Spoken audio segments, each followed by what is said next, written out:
It's ended up looking like a really nice day out here. We got sun, got my buddy Quinn here, and we're going to the Mount Bachelor ski park, so we're pretty stoked. You may have seen the video last year that I did where we actually came out here to the mountain bike park and did the mountain bike trails.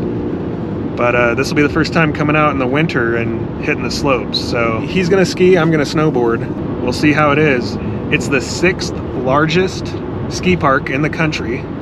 And I think you were saying most of the year it's pretty rideable. I think the season is from what, November till April or May. It's one of the longest ski seasons in the United States. So one of the longest ski seasons. You're out, you know, towards Bend, Eastern Oregon, more high desert area, so it's a little bit more dry and fluffy snow, supposedly. It's gonna be a sick day. It looks pretty amazing.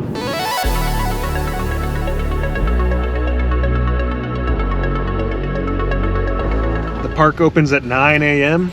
It's 8:57 and the parking lot's already packed. Luckily there's like 40-some-hundred acres of skiable terrain, so people spread out fast. So we've usually gone to Willamette Pass. There's also Hoodoo out towards Sisters. So again, this is our first time coming out to this one, but this is supposedly around 4,500 acres, and you compare that to Hoodoo, which is 800 acres, and Willamette Pass is I think 500. We're gonna go explore it, see what's up.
Pretty good snow conditions out here.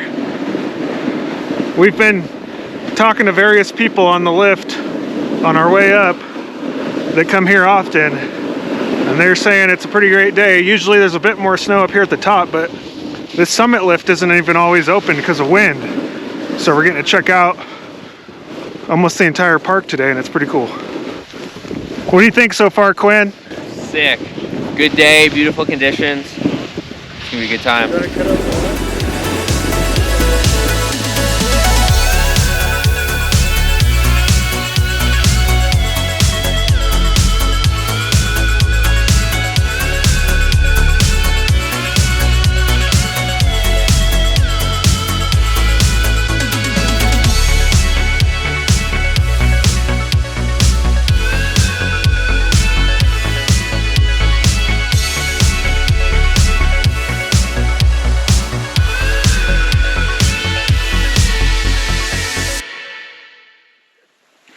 Well, I fell, so I guess this is where I'm sitting now. All right, see you, Quinn. Good luck.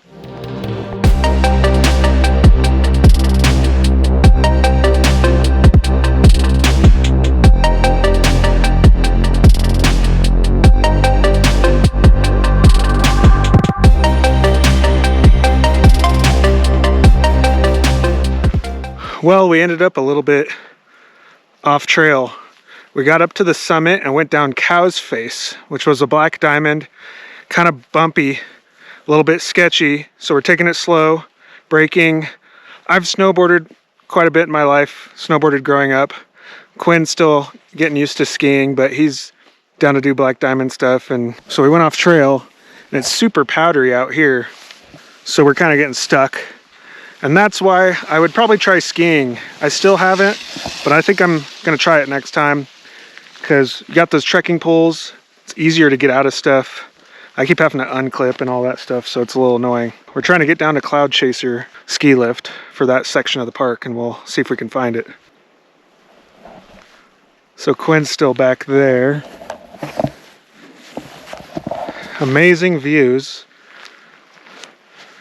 But we're kind of falling onto the east side, trying to get down to the lift. There's a whole perimeter trail called a catch line. So no matter what, we'll hit it, but then it's gonna be a long way back because it's gonna be mostly flat over there.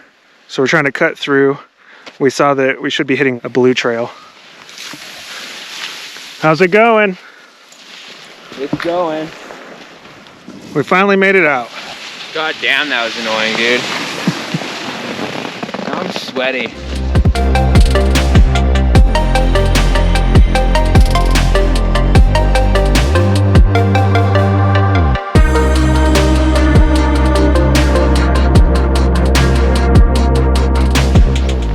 So this is the sucky part, when you lose momentum and then you just gotta wait for your tug bro to pull you.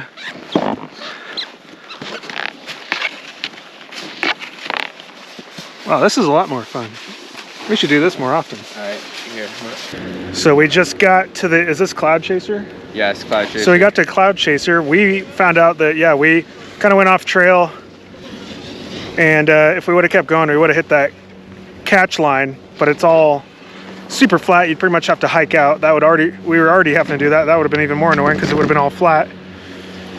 The snow's really bad in the trees right now. It's like, it's not really powder, it's just like super wet, kind of melty snow. So it was not conducive to like skiing and snowboarding through trees. So we came up here and went This pretty way. much got stuck out. And then we ended up like in here, and we didn't want to hit that catch line and have to walk. So we kind of cut over here, but the snow wasn't very good. Yeah, so this whole backside is pretty much black diamond stuff, and then I mean you'd get stuck out there if you didn't know what you were doing, that's for sure. So we're gonna stay up here more and try to do some of these front facing runs. Yes, sir.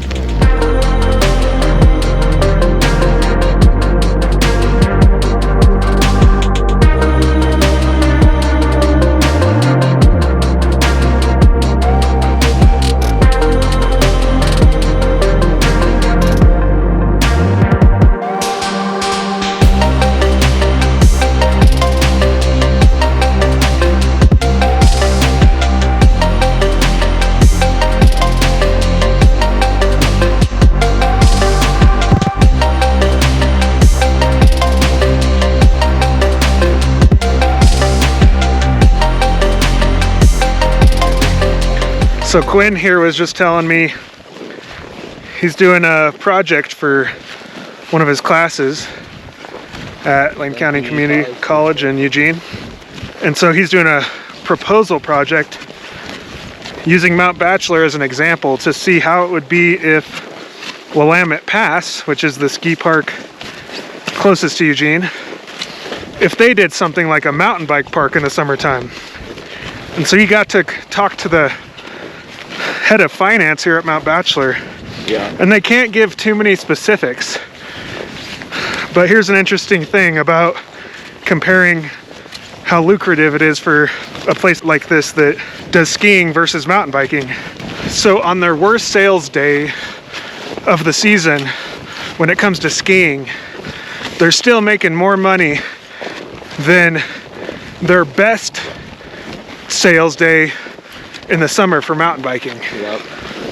So that's pretty crazy to think about. And Mount Bachelor's pretty pricey. When we came here in the summertime, a day pass was what, 50, 60 bucks? Like 50 bucks, yeah. Come here in the wintertime, and the ski pass is double.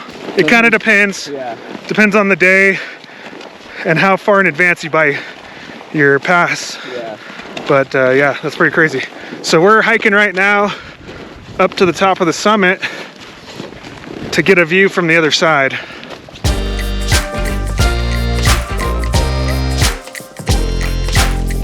This is double black diamond. We ain't going down this.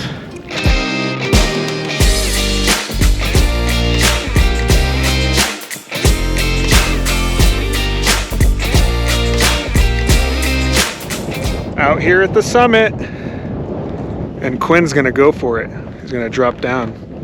This is a black diamond section.